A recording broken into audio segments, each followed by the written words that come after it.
Привет, друзья! Я автор канала «Империя». И мы продолжаем знакомиться с краткой биографией османских султанов и причинами их смерти.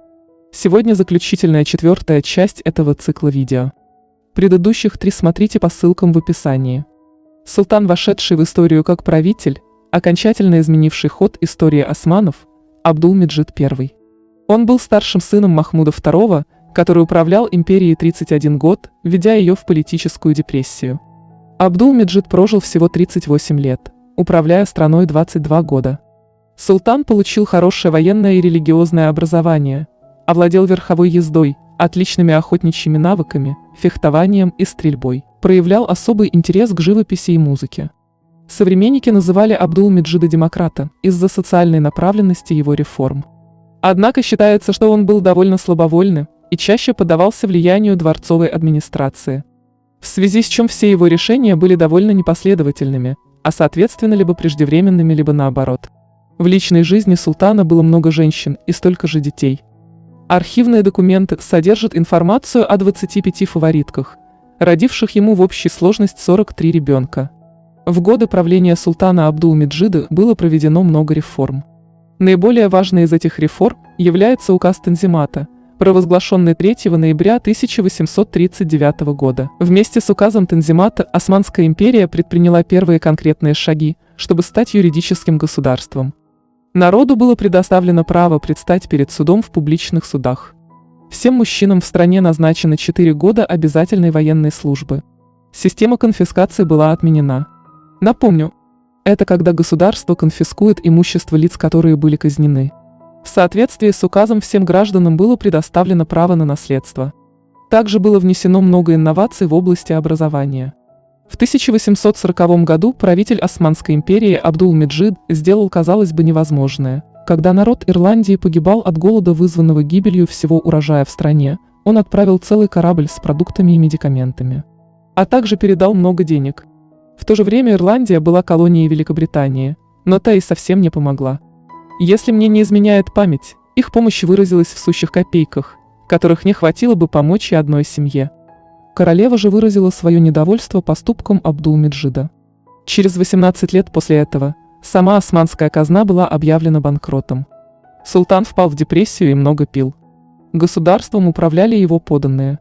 Султан Абдул-Меджид заболел туберкулезом, так же как и его отец Махмуд II. Он скончался 28 июня 1861 года. Похороны состоялись в мечети Евуза султана Селима. Несмотря на то, что после смерти Абдул-Меджида у него остались наследники, 6 шахзаде, трон по уже сложившимся правилам перешел к его брату Абдул-Азизу. Он прожил всего 46 лет, а Османской империи принес 15 лет своего правления. Несмотря на великое множество обещаний, которые он дал своему народу, Абдул-Азиз не очень-то стремился самолично править империей. За него эти обязанности выполнял великий визирь Али-Паша, а сам султан довольно много путешествовал.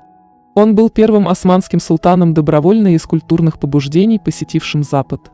Париж, Лондон, Вену. Современниками отмечается неуравновешенное поведение Абдул-Азиза, часто впадающего в депрессию. Через 10 лет его правления Али-Паша умер, и тогда султан решил самолично управлять государством. Но это получилось у него довольно плохо, так как Абдул-Азиз начал стремительно пополнять свою собственную казну государственными деньгами. Обложив предпринимателей непомерным налогом, оставив армию без содержания, дав карт-бланш иностранным бизнесменам по ведению дел на территории империи, султан вызвал огромный гнев. Как среди народа, так и политической элиты. Известно о 7 фаворитках султана, родивших ему 13 детей. Медицина к тому времени уже была гораздо лучше, а потому в маленьком возрасте умерло всего 4 детей. Султана свергли. Изначальная версия смерти Абдул-Азиза говорила о том, что он умер, сам приняв яд. Однако спустя 5 лет состоялся публичный процесс, который расследовал обстоятельства смерти султана. В том процессе было доказано, что Абдул-Азиз был убит. В предыдущем видео я допустила небольшую ошибку, сказав, что султан Мустафа был самым коротким султаном. На самом деле меньше всех правил султан Мурад V, всего чуть более 90 дней. Он пришел на смену Абдул-Азизу и являлся старшим шахзаде султана Абдул-Меджида I. Всего же Мурад прожил 63 года. Современники пишут, что мать Мурада черкешенка и просто безумно красивая. Он был копией своей матери, также очень красив.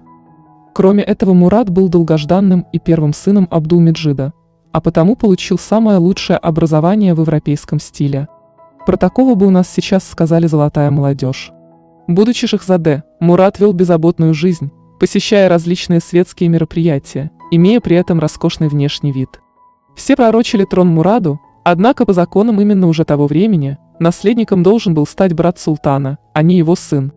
Когда Абдул-Азиз занял трон, Мурат удалился на роскошную виллу, где продолжал вести беззаботную жизнь, встречаясь не только с османами, ориентированными на Запад, но и принимая гостей из европейских стран. Вскоре Мурат попал под пристальный присмотр властей султана, так как стал водить дружбу с опасными людьми. Боясь за свою жизнь, он пристрастился к алкоголю и часто страдал нервными припадками. Однако это не помешало ему занять трон после свержения султана Абдул-Азиза. Учитывая его тяжелое психическое состояние, можно сказать, что Мурат был номинальным султаном, который приносил действующей администрации много хлопот. Подобно своему предку султану Ибрагиму Безумному, Мурат творил разные неадекватные вещи не только у себя во дворце, но и на публике часто становился посмешищем.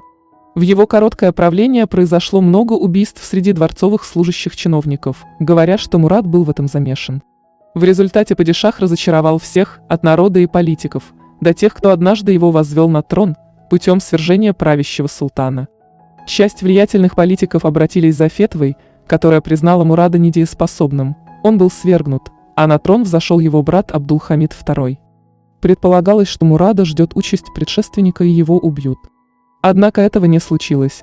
Он был конвоирован с гаремом и слугами во дворец Чараган, где прожил взаперти в своем безумии еще 28 лет. Бывший султан скончался от очередного приступа, связанного с долгой болезнью. Он страдал сахарным диабетом.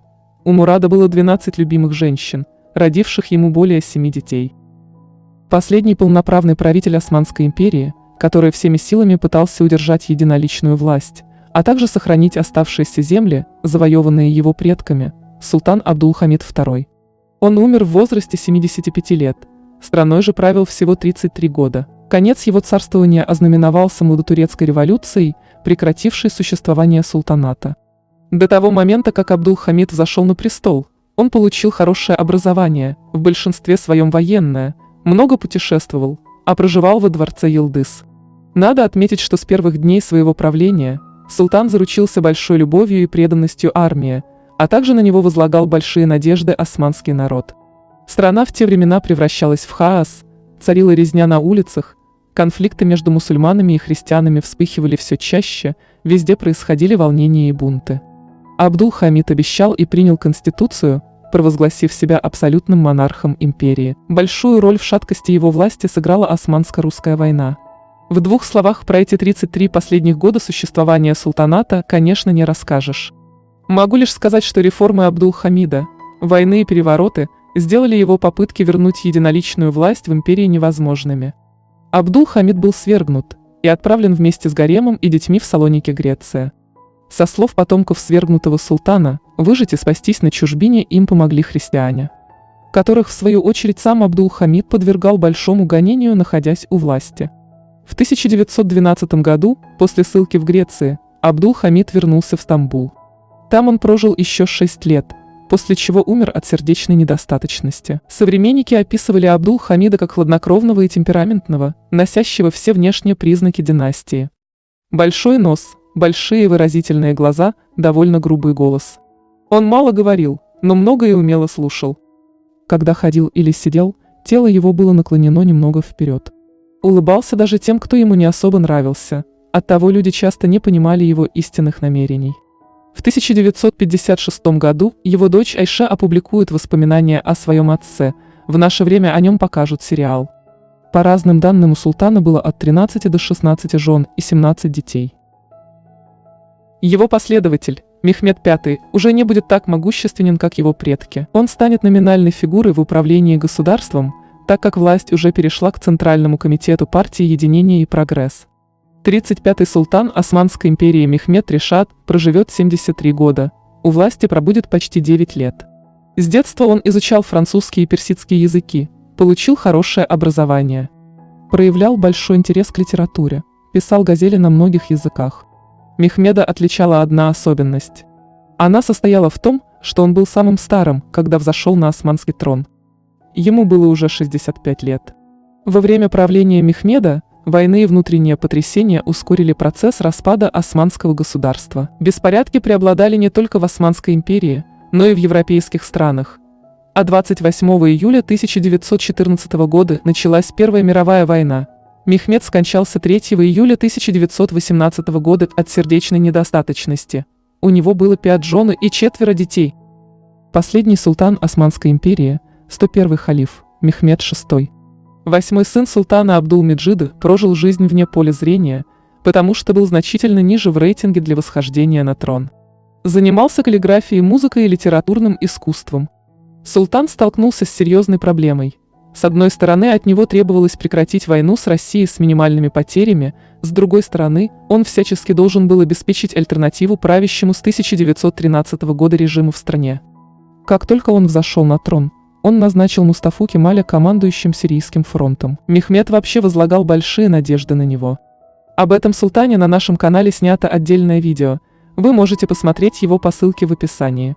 4 ноября 1922 года последний великий визирь Ахмед Тевфик Паша подаст в отставку. 5 ноября один из командиров освободительной войны Рифет Паша сообщит, что работа их организации прекращена. Утром 17 ноября Мехмед VI вместе со своим младшим сыном и членами своего гарема отправится на Мальту в изгнание. Свергнутый султан проживет там некоторое время, так как англичане не давали ему разрешения прибыть в Англию. В конце 1922 года, по приглашению короля Хиджаза, Хусейна, он совершил паломничество и оставался в Хиджазе до 20 апреля 1923 года. Англия начала давить на короля, и Мехмед уедет в Италию на арендованную виллу в городе Сан-Ремо. Мехмед скончался 16 мая 1926 года в Сан-Ремо в возрасте 65 лет. Его похороны состоялись в Дамаске. Вскрытие показало, что бывший султан умер от атеросклероза сосудов сердца. У султана было 5 жен и 5 детей. Друзья, на этом наш обзор о краткой биографии султанов и причинах их смерти закончился. Однако у нас остались интересные факты. От чего чаще всего умирали султаны, какая средняя продолжительность жизни и срок правления был. У какого султана было больше всего наследников мужского пола. Больше всего жен. И другие интересные факты. О них мы расскажем в одном из наших следующих видео. Не пропускайте главное, подписывайтесь на канал, ставьте колокольчик. А еще переходите в нашу группу ВКонтакте и читайте, смотрите увлекательные сюжеты и новости. Спасибо, что смотрите.